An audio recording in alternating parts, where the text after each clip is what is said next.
같이 읽겠습니다. 나를 능하게 하신 그리스도 예수 우리 주께 내가 감사함은 날 충성되이 여겨 내게 직분을 맡기심이니 내가 전에는 비방자요 박해자요 폭행자였으나 도리어 긍휼을 입은 것은 내가 믿지 아니할 때에 알지 못하고 행하였음이라. 우리 주의 은혜가 그리스도 예수 안에 있는 믿음과 사랑과 함께 넘치도록 풍성하였도다. 이보다 모든 사람이 받을 만한 이 말이여 그리스도 예수께서 죄인을 구원하시려고 세상에 임하셨다 하였도다. 죄인 중에 내가 괴순이라. 그러나 내가 긍휼을 입은 까닭은 예수 그리스도께서 내게 먼저 일체 오래 참으심을 보이사 후에 주를 믿어 영생 얻는 자들에게 본이 되게 하리 하심이라. 영원하신 왕 곧 썩지 아니하고 보이지 아니하고 홀로 하나이신 하나님께 존귀와 영광이 영원무궁하도록 있을지어다. 아멘. 오늘 말씀은 바울이 디모데에게 보낸 서신 가운데의 한 부분입니다. 디모데는 바울이 낳은 영적인 아들이었고, 그리고 지금 현재 디모데 전서를 쓰는 상황은 바울이 지금 옥에서 쓰는 상황입니다. 로마에 압송되어서 옥중 서신이라고 하죠. 아니면은 목회 서신이라고 하는데 옥에 갇혀서 디모데에게 보낸 거거든요. 근데 이 디모데는 사역을 할 때가 그렇게 나이가 많은 때가 아니라 연소한 때였습니다. 그것 때문에 바울은 많은 염려를 하기도 했죠. 그래서 너 연소함을 인하여서 다른 이들이 너를 함부로 여기지 아니하도록 신앙의 견고함으로 신앙의 본이 되어 설 것에 대해서도 분부했죠. 자기가 낳은 영적인 아들인 디모데를 홀로 떼어놓고 떠나는 바울의 마음도 안타까웠으려니와, 그리고 디모데에게도 바울이 가길 원했지만은 옥에 갇혀 있었고 여러 번 그 외에도 가려고 시도를 하지만 가보지 못하는 상황이 여러 번 있었습니다. 그래서 더 안타까운 것이지요. 그런 가운데에 바울이 에베소 교회를 지금 담임하고 있는 그 아들과 같은 디모데에게 교회를 지금 침입하려 하는 거짓 교사들과 그리고 이단들에 대해서 견고하게 서서 하나님의 복음을, 예수 그리스도의 복음을 전할 것에 대해서 말을 해주고 있는 것입니다. 그런 가운데 오늘 바울이 디모데에게 하는 건 뭐냐면, 자기가 옥에 갇혔음에도 불구하고 바울은 오늘 뭐라고 말하냐면, 우리 주의 은혜가 그리스도 예수 안에 있는 믿음과 사랑과 함께 넘치도록 풍성하였다라고 이렇게 말합니다. 옥에 갇혔어요. 그리고 할 수도 없고 아들과 같은 디모데는 홀로 목회를 해요. 그럼에도 불구하고 바울은 뭐라고 말하냐면 은혜가 넘치도록 풍성하다라고 말하고 있다라는 사실입니다. 이와 같이 바울이 말하는 이유는 뭐냐면, 그의 생애 속에서 하나님께서 그를 은혜로 불렀고, 그리고 그가 지금까지 사역을 해오는 모든 가운데에 주님의 은혜로 사역을 할 수 있었고, 심지어는 지금 옥에 갇혀 있는 것까지도 주님의 은혜라고 이야기를 합니다. 그리고 심지어는 디모데후서에 보게 되어지면은 자기가 이제는 곧 하나님 앞에 부름의 날이 가까워졌음에도 불구하고 오히려 그날을 바라고 소망하는 바울의 모습이 나와 있는 것입니다. 이와 같은 모든 것으로 바라볼 때 우리들이 미루어 짐작할 수 있는 건 뭐냐면, 하나님의 사람이라는 것이, 하나님의 거룩한 백성이라는 것이 하나님의 은혜로 살아간다라는 것입니다.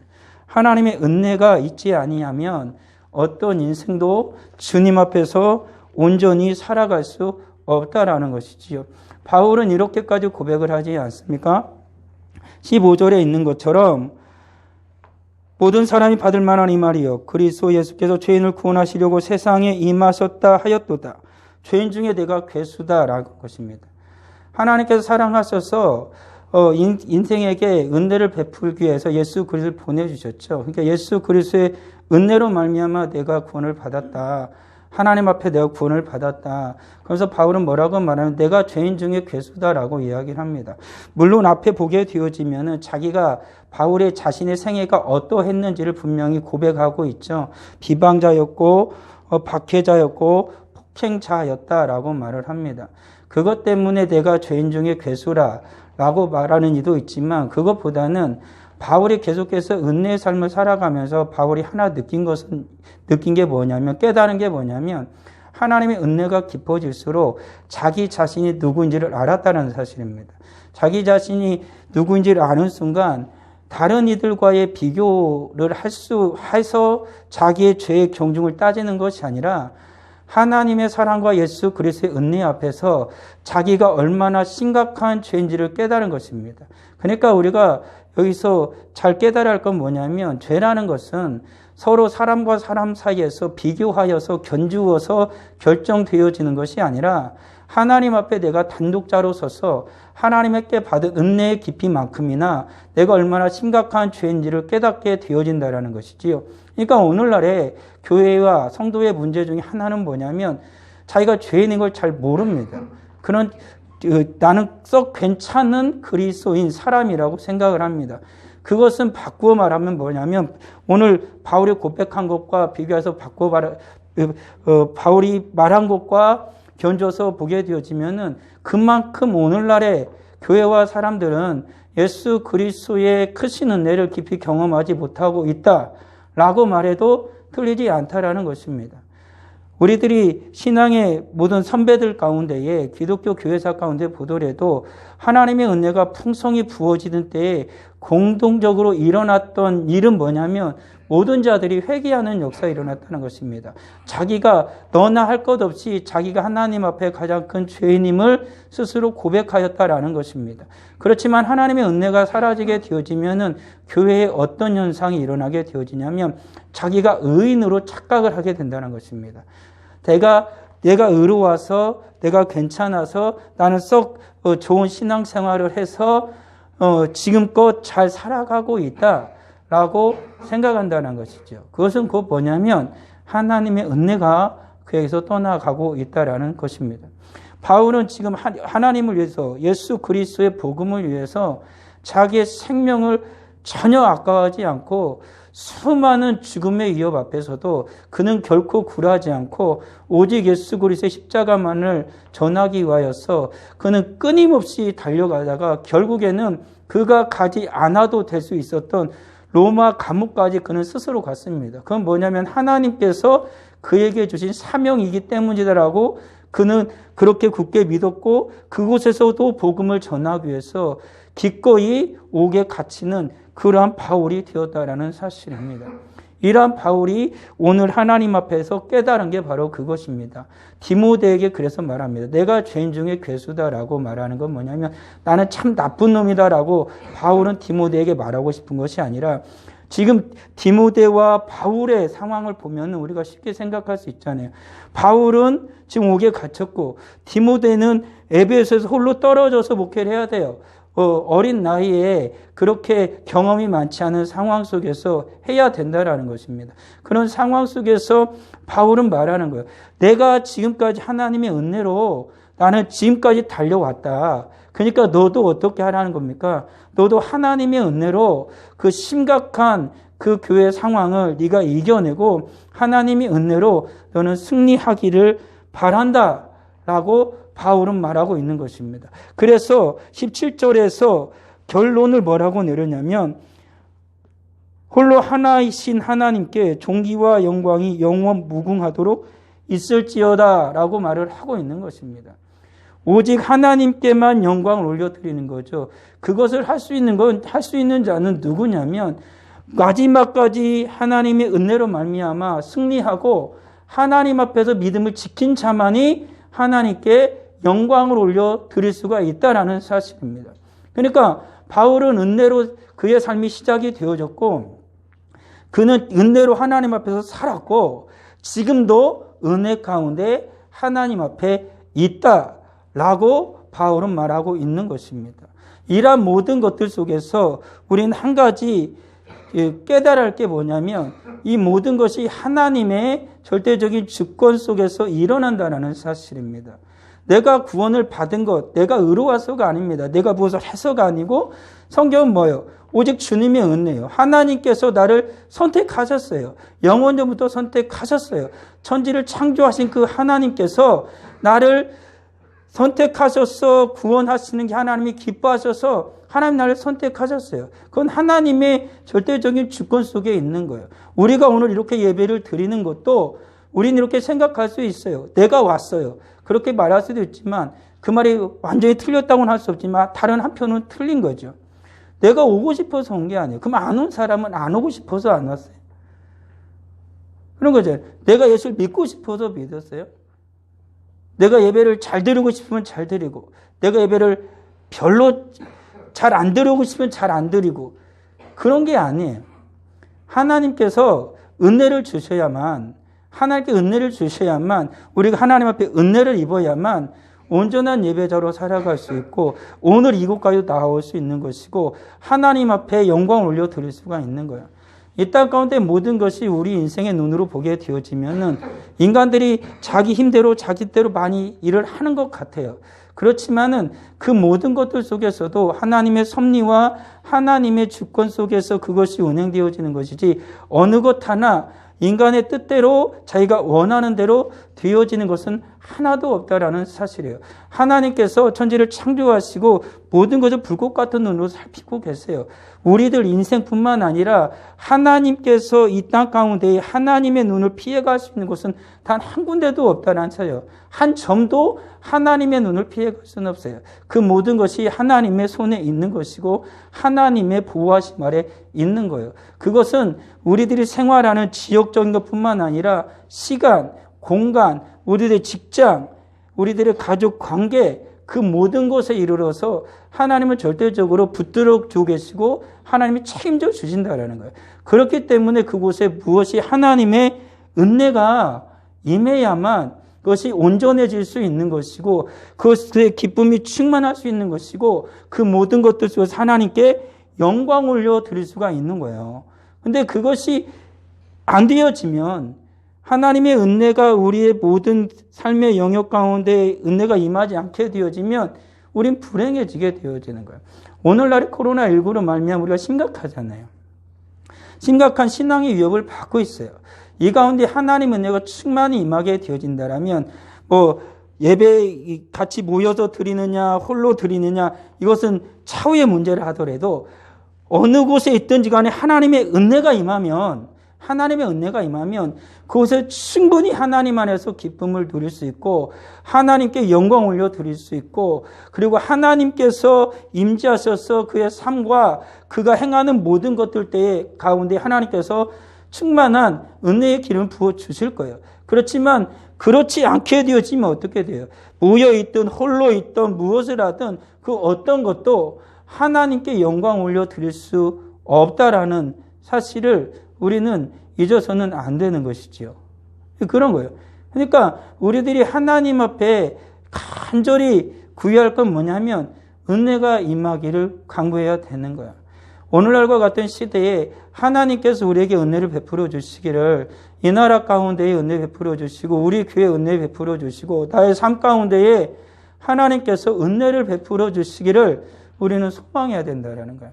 그러지 않으면 우리들이 행하는 모든 것들이 헛된 것이 될 뿐이라는 것입니다. 그런데 성경은 우리에게 무엇라 말하고 있습니까? 하나님께서 우리에게 은혜를 어떻게 베풀어 주십니까? 내가 은혜를 간절히 소망하니까 은혜를 주더라. 성경 그렇게 말하고 있지 않습니다. 주 예수 그리스도의 은혜와 라고 우리가 축도 가운데서 하는 것처럼 예수 그리스도를 인하여서 우리에게 하나님께서 은혜를 베풀어 주시는 거야. 이 세상에 수많은 사람들이 은혜를 받길 원하죠. 복을 받길 원하죠. 세상 표현을 하자면. 그렇지만은 하나님께서 은혜와 복을 베풀어 주시는 거야. 이 세상의 인간들이 얼마나 노력을 많이 했어요. 코로나19가 얼마나 많이 했어요. 우리가 코로나19에 옷이 없어서 해가지고 온 게 아니잖아요. 여기서 벗어나려고 그렇게 애를 써도 안 되는 거잖아요. 그러니까 수많은 죄들이 세상에서 일어나잖아요. 인간들이 그것을 원해서 그런 것들이 일어납니까? 수많은 살인사건이, 수많은 불행함이 그렇게 번져가고 일어나요. 그럼에도 불구하고 인간들이 그것을 원하지 않아도 그게 일어난다라는 거죠. 은혜 속에 있길 원하고 행복하길 원함에도 불구하고 그것은 계속해서 번져가는 거예요. 그건 인간이 어떻게 막을 수가 없는 거라는 것입니다. 그와 같이 하나님께서 우리에게 은혜를 베풀어 주시기를 원하나, 하나님께 우리에게 복을 주시기를 원하나, 인간의 죄는, 인간의 약함은 그 모든 것을 가로막고 살아요. 쉽게 얘기하면 이런 거예요. 이렇게 생각을 해보죠. 하나님께서 은혜로 우리 인생들에게 자동차를 선물로 줬어요. 자동차를. 하나님께서 인간에게 지혜를 주셔서 인간이 이제 자동차를 만들었잖아요. 그러면 자동차를 만들었으면 정말 인간들이 바로 운전을 하고, 그리고 바로 뭡니까? 신호를 지키고, 그리고 바로 그 교통법규를 지키면 우리들이 보는 것처럼 사고가 안 나겠죠. 물론 갑자기 아이가 뛰어들어서 차로 쳤다 그러면 애가 교통법규를 안 지킨 거지. 그러니까 애가 뛰어드니까는 그걸 친 거 아니에요. 횡단보도로만 건너고, 아이들이 가는 곳에 30km 이상을 안 넘고, 횡단보도에 반드시 서고, 파란불에 지나가고 빨간불에 반드시 서고, 그러면 사고 안 나요. 자동차 검사도 꼬박꼬박 받고 그러면은 안 난다고요. 근데 인간들은 어떻게 해요? 한 번씩 슬쩍슬쩍 어기는 거예요. 누구든지 어기는 거예요. 고속도로 같이 가다가도 왜 사고가 나요? 한 사람이 졸든지, 한 사람이 음주운전을 하든지, 역주행을 하든지, 그러기 때문에 사고가 나는 거예요. 정규속도로 자기가 갈 길을 100km로 가면은 100m 떨어져서 가란 대로 그대로 가면 안 나요. 그런데 인생들이 어때요? 카메라가 없으면 저도 그렇지만 쌩쌩쌩쌩 달리는 거죠. 막 정신없이 달리는 거예요. 그럼 사람들이 가끔 욕하죠. 차는 200km까지 가게 만들었고 왜 그 교통직구는 왜 110까지밖에 못 달리게 만드는 거야? 원래 차를 그렇게 만들어요. 그래 불과 인간이 그러잖아요. 그런 들 속에서 인간은 사고가 나죠. 그러니까 하나님께서 은혜를 줘도 무엇이 계속해서 하나님 은혜를 가는 인간의 죄악이에요. 하나님께서 우리 이 세상에 모든 선한 걸 다 하나님이 보시기엔 다 선했어요. 근데 첫 조상 아담이 범죄한 이후부터 이 세상에 죄는 들어왔고 인간은 끊임없이 하나님이 베푸신 그 은혜의 산물을 다 죄로 말미암아 다 망가뜨려 버려요. 그런데 하나님이 주신 이 은혜를 온전케 할 수 있는 방법은 하나님께서 유일하게 한 가지만을 정해서 그건 뭐냐면 오직 예수님이에요. 오직 예수 그리스도가 아니고서는 이 세상에 어떤 것도 하나님의 은혜를 온전히 받을 수가 없다는 거예요. 우리 예수 그리스도께서 하나님께서 우리에게 베푸신 모든 은혜를 받아서 우리에게 베풀어 주세요. 예수님이 아니었다라면은 우리는 하나님 앞에 진노를 받아도 벌써 받았죠. 우리가 오늘 이곳에 예배를 드릴 수 있는 것도 뭐냐면 하나님 은혜를 베풀어 주시는 건데 예수님 때문에 우리가 이곳에 나와 있는 거예요. 예수님이 없다라면 우리가 이곳에서 예배 드릴 수도 없고 예배 드릴 이유도 없는 것이죠. 그 예수님께서 우리로 하여금 하나님의 은혜를 받게 해주시는 거예요. 하나님의 은혜를. 근데 성경은요. 예수 그리스도께 하나님께 우리에게 베풀은 은혜를 예수 그리스도를 통해서 받는데 우리들에게 하나님은 무엇을 주셔서 그 은혜를 받게 해요? 믿음을 주시죠. 믿음을. 우리가 이곳에 다 같이 예배를 드려요. 아까 장로님의 기도에 드렸지만은 모든 자들이 하나님의 은혜를 충만히 받기를 원해요. 근데 모든 자들이 은혜를 받아요? 안 받아요. 아까 앞서 말한 것처럼 어떤 이는 나오고 어떤 이는 못 나와요. 우리는 다 예수 그것을 믿기 때문에 예배를 드리고자 하고 예배를 드려요. 근데 어떤 이는 온전히 예배를 하나님께 드려서 하나님이 받으시고 하나님의 은혜를 베풀어 주시는가 하면은 하나님이 예수를 통해 베풀어 주시는 그 모든 은혜를 받지 못하는 이들이 있어요. 그건 뭐냐면 우리 안에 믿음이에요. 예수 그리스도를 향한 온전한 믿음으로 말미암아 하나님 앞에 나아가야 할 텐데 그 믿음이 없어요. 그 믿음을 내가 결정해요. 그러면 은혜는 없어요. 오직 하나님은 우리에게 은혜를 누굴 통해서만 줘요? 예수 그리스도로 말미암아 우리에게 반드시 주세요. 그 예수 그리스도를 향한 온전한 믿음이 있어야만 우리는 하나님 은혜를 받을 수 있어요. 이 세상에 수많은 악이 계속해서 존속해가는 이유는 뭐냐면 예수님을 안 믿어서 그래요. 예수님이 이 세상에 안 오셨어요? 오셨잖아요. 근데 이 세상에 계속 왜 이렇게 죄가 그래서 범람하는 거예요? 예수님을 안 믿어서 그래요. 성도들의 생활이 왜 계속해서 꼬일까요? 물론 하나님께서 우리를 연단하시기 위해서 그럴 수도 있어요. 욥과 같이. 그렇지만은 대부분 우리들이 우리 신앙의 삶을 돌아볼 때 우리가 왜 내 삶이 이렇게 어긋나기 시작했을까를 곰곰이 생각해 보면 예수님을 향한 온전한 믿음이 없었기 때문에 그래요. 주님을 향한 온전한 믿음. 오직 예수 그리스도를 믿음으로 말미암아 하나님의 말씀을 따라 옳은 것을 선한 것을 선택해야 되는데 누가 선택을 해요? 내가 해버리는 거예요. 내가 좋을 대로 해버리는 거죠. 내가 원하는 대로 해버리는 거예요. 그렇기 때문에 하나님께서 내게 예수님을 통하여서 베풀어 주신 은혜를 받지 못하는 거죠. 믿음이 없기 때문에 그래요. 믿음이 없이는 하나님을 기쁘시 하지 못한다라는 거죠. 오직 믿음으로 우리는 구원을 받았고요. 오직 우리는 믿음으로 살아가고요. 오직 우리는 믿음으로 먼 훗날에 하나님의 나라, 우리 주님의 나라에 가게 될 거라는 거죠. 이 예수 그리스도를 향한 확실한 믿음이 오늘날에 계속 흔들리고 있어요. 우리들의 가치 기준을 정하는 게 예수 그리스도 하나님의 말씀이어야 하는데 우리들의 가치 기준이 예수가 아니에요. 자꾸 세상에서 갖고 결정을 지어주려고 그래요. 오늘같이 혼란스러운 시대가 되어지면은 우리의 가치 기준, 하나님께 은혜를 받고 온전히 회복되어지길 원하면은 오직 예수를 향한 온전한 믿음이 있어야 되는데 오늘날의 그 믿음을 계속해서 세상이 흔들어요. 여기저기 흔든다고요. 오늘도 2단계로 높여가지고 시청인가? 에서 왔어요. 구청에서 왔어요. 2단계가 되면은 교회 좌석에 30%만 예배를 드려야 된대요. 우리 성도들이 알고 안 나왔나요? 이게 알아서 안 나오는 건가요? 그런 거 아니잖아요. 그러길래 제가 어떤 목사님이 가면서 제 차통하면 우스갯소리로 그러더라고요. 이제 2단계 되면 30%만 좌석에서 드려야 된다라 그러길래 제가 그러면 교회에다가 의자는 싹 다 갖다 놓으면 돼요. 그냥 쌓아놔 막 100개 들어갈 때 한 200개 집어 넣어버려가지고 드리면 되는 거예요. 그런 게 어딨어요? 그러니까 이런 거잖아요. 우리는 30%인지 40%인지 50%인지 60%인지 그거는 뭐 정하는 것이고 믿음으로 하나님의 부린 예배를 드리는 거예요. 예수를 향한 온전한 믿음으로. 영상 예배로 드릴지 계속해서 같이 모여서 예배 드릴지 그건 믿음으로 우리가 결정을 하는 거야. 예수를 향한 온전한 믿음으로. 하나님이 기뻐하실 것이 무엇인지 내가 믿음으로 구원을 받았다라면 믿음으로 살아야죠. 예수를 믿는 믿음으로 살아야죠. 저는 늘 이게 원통한 게 그거예요. 왜 우리의 믿음을 예수 그리스도가 결정지어 줬는데 왜 우리의 믿음을 세상이 자꾸 결정지으려고 하냐는 거야. 그리고 나는 왜 세상이 결정지어준 믿음을 따라가려고 하는 거죠. 그건 아니잖아요. 우리의 믿음은 예수 그를 향한 믿음이에요. 우리 하나님이 결정지어 주는 거예요. 마스크 다 벗고 하지 말라 막 법을 막 위법하라는 게 아니에요. 성도들이 스스로가 예수 그리스도를 향한 온전한 믿음으로 하나님을 예배하고 우리의 신앙의 삶을 살아가야 할 터인데 우리의 믿음이 예수 그리스도를 향한 온전한 믿음으로 나아가야 할 그때에 자꾸 세상의 소리에 귀를 기울이는 거예요. 주님의 음성이 아니라 오늘날의 우리의 문제는 바로 그거라는 거죠.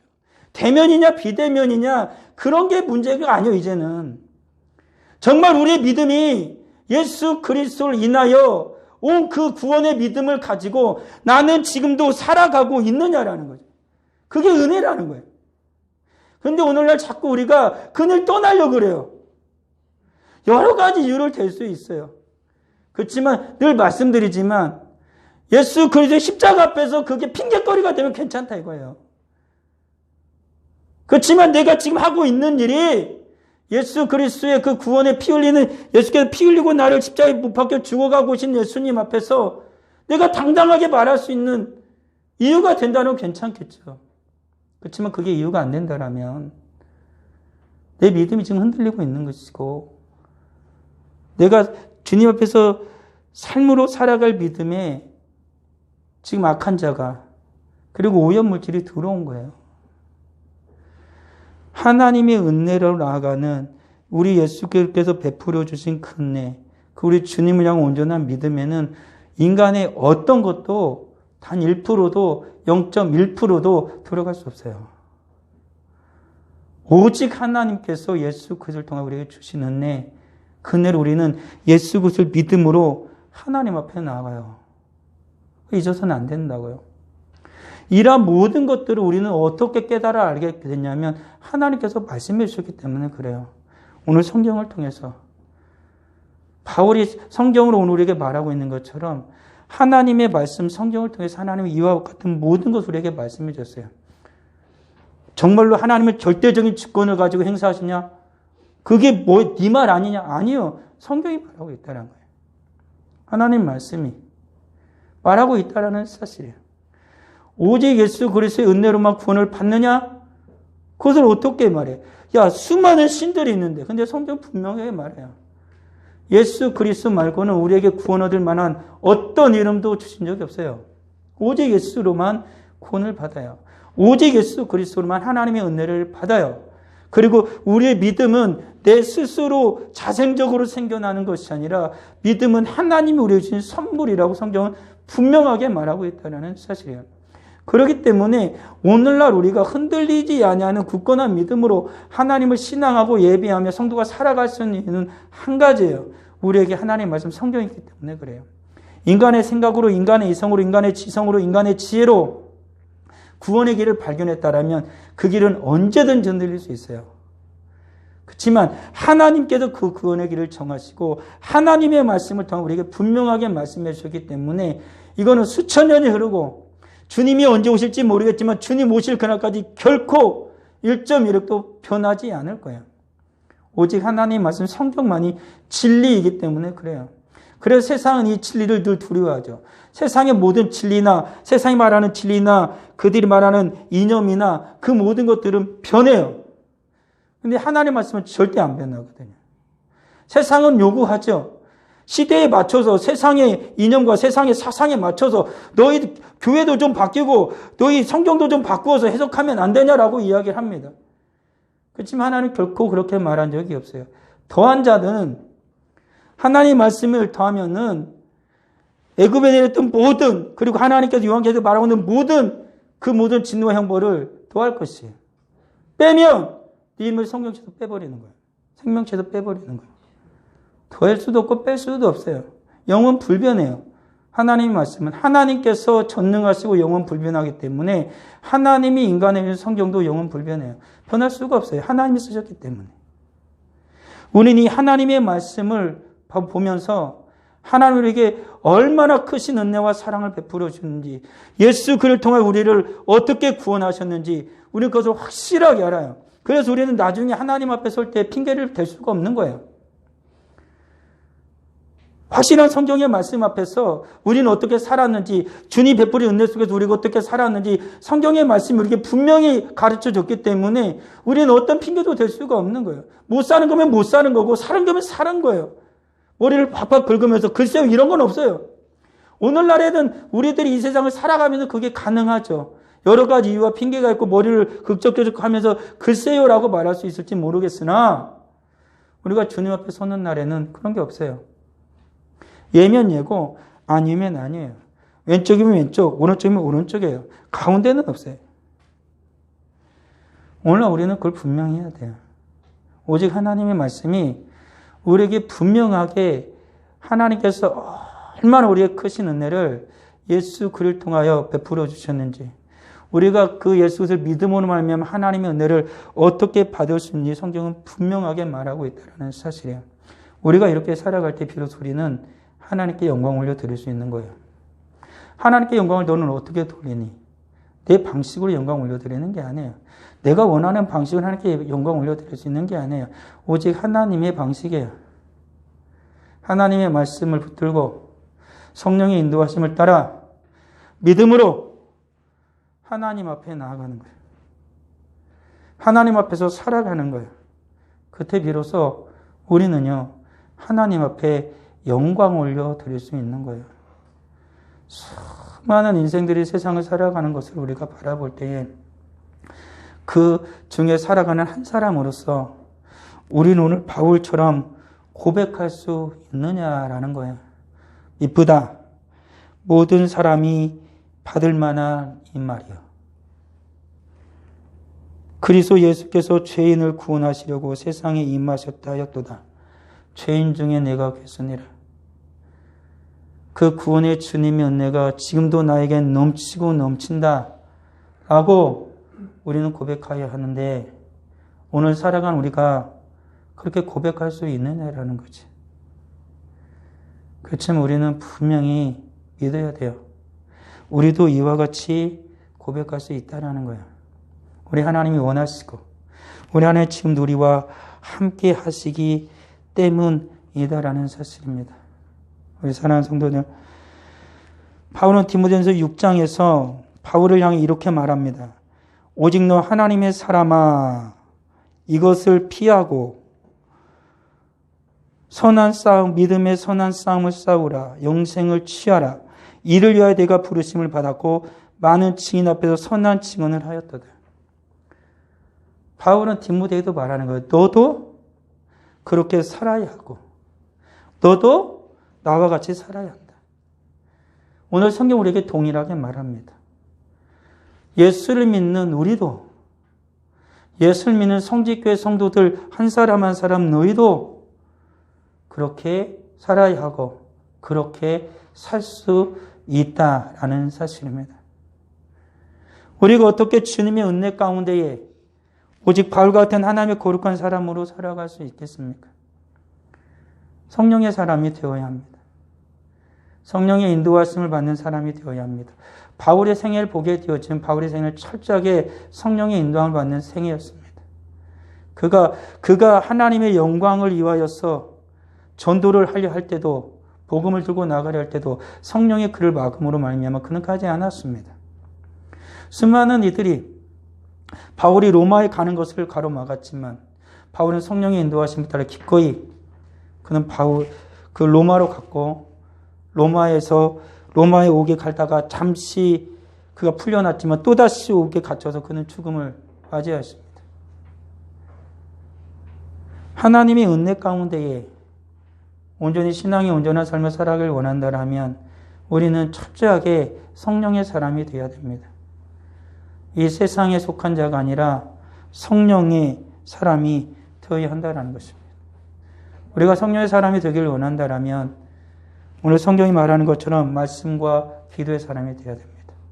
철저하게 하나님의 말씀과 기도에 능한 자가 되어져야 한다는 것입니다. 우리는 오직 기도하는 일과 말씀 사역에 힘쓰리라 라고 말하는 이들처럼 하나님 말씀과 기도로 거룩하여 진다 라고 말하고 있는 것처럼 우리가 성령의 사람이 되길 원한다면 말씀과 기도의 사람이 반드시 되어야 됩니다. 예수님도, 말씀이신 예수님도 기도의 삶을 사셨습니다. 제자들도 성령의 은혜를 충만히 받고 성령의 인도하심을 받아 성령의 사람이 되기 위해서 그들은 끊임없이 하나님의 말씀과 하나님 앞에 기도한 삶을 멈추지 않았다라는 사실입니다. 우리가 아는 것처럼 하나님께 우리에게 은혜를 베푸는 방편도 하나님의 말씀과 기도입니다. 오늘 살아가는 이 한국교회는 저를 비롯한 우리들은 하나님 앞에 말씀과 기도의 사람이 되어야 합니다. 코로나19가 우리 극성을 부리니까 우리는 밖에 많이 외출도 못하고 많은 것을 못합니다. 근데 참 희한한 건 뭐냐면 저도 그런데요. 오히려 분주하고 더 많이 돌아다니고 많이 사람을 접촉하고 많이 할 때보다 말씀을 더 읽느냐, 기도를 더 많이 하느냐, 아니라는 것입니다. 모이지 못하니까 개인적으로 기도를 한다. 개인적으로 그럼 기도를 하느냐? 라는 것입니다. 개인적으로 말씀을 더 많이 읽느냐? 아니라는 것입니다. 이게 참 신기한 것입니다. 하나님의 거룩한 교회와 성도가 성장하는 것은 우리가 여기서 한 가지 깨달을 건데 그건 뭐냐면 혼자는 절대 안 된다는 겁니다. 모여야 되고 예배해야 되고 혼자도 교회되지만 함께 기도해야 되고 하나님 말씀을 함께 배워야 되고 하나님 앞에서 함께 예배를 드릴 때마다 더욱더 강력해지는 것입니다. 흩어지는 게 아니라 혼자가 아니라 모이면 모일수록 교회는 더욱더 강력해집니다. 그래서 히브리서 기자가 말하고 있는 것처럼 그날이 가까워질수록, 종말의 때가 가까워질수록 피하기를 하는 그 악한 자들의 습관을 따라하지 말고 모이기에 더욱 힘쓰라고 분명히 말하고 있다는 사실입니다. 주님의 날에 가까워질수록 세상은 끊임없이 교회로 하여금 성도로 하여금 모이지 못하게 할 것입니다. 그리고 갖가지 수많은 미스 미디어나 수많은 광문명을 발달시켜서 그것이 더욱더 모이는 수단이 아니라 흩어지게 하는 수단이 될 것입니다. 그래서 어떤 이는 말할지도 모릅니다. 영상으로 모이는 게 아니냐. 그것은 모이는 게 아닙니다. 언제나 말씀드렸지만 하나님이 인간을 그렇게 만들지 않았습니다. 하나님을 알아간다라는 것. 사람과 사람이 서로 알아간다라는 건 정보의 공유가 아니고 전인으로 서로 만나는 것입니다. 보고 느끼고 같이 손을 잡아보고 같이 식사도 하고 같이 공부도 하고 같이 찬양도 하고 한 공간에서 같이 숨을 쉬면서 그게 맞는 것입니다. 근데 다 영상으로 보면서 수많은 세상의 일은 그게 가능합니다. 그렇지만 신앙은 그게 가능하지 않습니다. 그럴 것 같으면 예수님께서 이 땅에 내려오실 이유가 없다 말했잖아요. 예수님 친히 인간의 몸을 입고 와서 인간의 몸을 입고 죽었어요. 그게 우리들이 살아가는 성도의 삶이 되어야만 한다는 것입니다. 진정한 은혜의 사람, 하나님의 사람이 되는 길은 온전한 예배자가 되는 겁니다. 주님 말하는 것처럼 아버지께 참되게 예배하는 자들은 영과 진리로 예배할 때가 오나니 곧 이때라. 아버지께서는 이렇게 예배하는 자들을 찾으시느니라. 하나님은 영이시니 예배하는 자가 영과 진리로 예배할지니라 라고 분명하게 말씀하고 계십니다. 오늘날의 세상은 끊임없이 우리가 하나님의 은혜를 충만히 받아야 되는데 그걸 가로막고 있습니다. 은혜를 받지 못하도록. 계속의 세상은 악하게 그 모든 수단을 다 동원해서 막으려고 하고 있습니다. 이런 때일수록 우리는 더욱 하나님 앞에 성령의 사람으로 말씀과 기도의 사람으로 예배자로 하나님께 드려져야만 한다라는 것입니다. 하나님의 절대 주권을 믿는 자, 그는 겸손히 하나님을 바라볼 것입니다. 오직 하나님의 은혜만으로 살아간다고 믿는 자, 그는 하나님의 은혜를 더욱 간절히 사모할 것입니다. 오직 예수 그리스도로 살아가기를 원하는 자는 주님의 십자가를 가슴에 품고 살아갈 것입니다. 내 심장을 주님 앞에 드립니다. 지금 즉시 진실하게라고 고백했던 칼빈처럼 우리도 우리의 심장을 주님 앞에 드리고 살아가는 자가 된다라는 것입니다. 오직 믿음이 아니고서 우리는 이 세상을 이겨낼 수 없습니다. 그날이 가까워짐을 볼수록 우리는 더욱 믿음으로 살아야 됩니다. 오늘날 우리에게 정말로 필요한 게 뭡니까? 주님의 은혜인데 주님의 은혜로 살아가서 진정 필요한 건 뭐냐면 오직 믿음입니다. 오직 믿음으로 구원을 받았던 것처럼 오직 믿음으로 예수를 믿음으로 우리는 이 시대를 이길 수 있고 승리할 수 있다라는 사실입니다. 그러기 위해서 우리는 하나님의 말씀, 오직 진리신 하나님의 말씀, 주의 말씀은 진리니다라고 고백했던 하나님의 사람처럼 오직 하나님의 말씀만을 우리는 가까이 해야 되고 하나님의 말씀만이 우리 믿음과 신앙의 기준이 되어야 하고 우리 삶의 유일한 규칙과 법칙이 되어야만 하는 것입니다. 그때 비로소 우리 하나님께서는 우리를 통하여 영광을 받으시는 것입니다. 바울이 말하는 것처럼 우리가 알거니와 하나님을 사랑하는 자, 곧 그의 뜻대로 부르심을 입은 자들에게는 모든 것이 합력하여 선을 이루시는 그 하나님께서 우리를 통하여, 우리 교회를 통하여 영광을 받으실 것입니다. 기도하겠습니다. 아버지 하나님 은혜를 감사합니다. 오늘 우리는 어떻게 살아갑니까? 하나님의 주권이 미치지 아니하는 곳은 이 세상에 단 한 곳도 없을진데 우리는 하나님의 은혜 속에서 살아가고 있는지요? 우리 하나님께 예수 그를 통해 우리에게 베풀어 주시는 모든 은혜를 믿음으로 받으며 살아가고 있는지요? 이 모든 것들이 오직 하나님의 말씀, 성경이 기준이 되어져 우리는 믿음의 삶을 살아가고 있는지요? 그래야 오늘날의 우리의 교회는 진정 하나님께 영광 올려드리며 살아가고 있는지요. 아버지 하나님, 우리를 불쌍히 여겨주시기를 원합니다. 우리를 긍휼히 여겨주시기를 원합니다.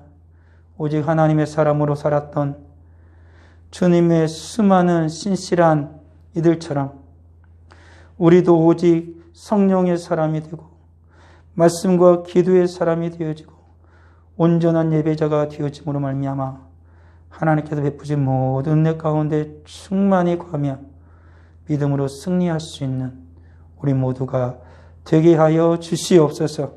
저 앞에 귀한 예물을 드립니다. 11조의 예물을 드립니다. 감사 예물 드립니다. 건축원금을 드립니다. 구지원금을 드립니다. 예물을 드립니다. 정한원금을 드립니다. 드린 모든 손길 하나님 기억하여 주시고 하나님께서 백배로 갚아 주시옵소서. 오직 믿음으로 주 앞에 영광 올려 드림으로 말미암아 하나님의 은혜에 충만한 삶을 살아갈 수 있는 제 사랑 모든 성도들 다 되게 하옵시고 하나님의 은혜를 인하여 모든 수익에 하나님의 것을 구별하여 드렸사오니 넘치는 은혜로 하나님이 부어주셔서 하나님을 섬기는 데 부족함이 없는 풍부한 재물로 또한 하나님께서 채워주시고 우리 주님이 부어주시기를 간절히 바라고 소원합니다. 코로나19가 극성을 부리고 있습니다.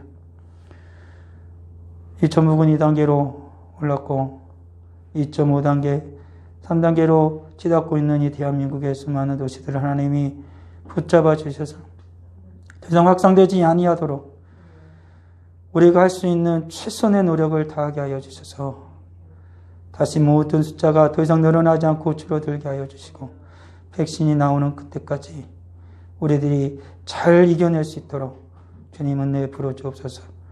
이 모든 상황 가운데 이 나라의 경제가 위축되고 있사오나 하나님께 붙잡아 주셔서 그런 모든 와중에서도 하나님의 도우심으로 경제가 더 이상 침체되지 않게 하여 주옵소서. 무엇보다도 우리 한국교회 주님이 지켜주셔서 모든 성도와 믿음과 신앙으로 이겨내게 하여 주시고 오직 주님의 은혜 안에서 모든 어려움을 이겨내고 승리할 수 있는 우리 복된 성도들 하나님의 거룩한 교회 되게 하여 주옵소서. 예물과 함께 우리의 복된 예배를 받으신 하나님을 찬양하옵고 예수님의 이름으로 기도합니다. 아멘.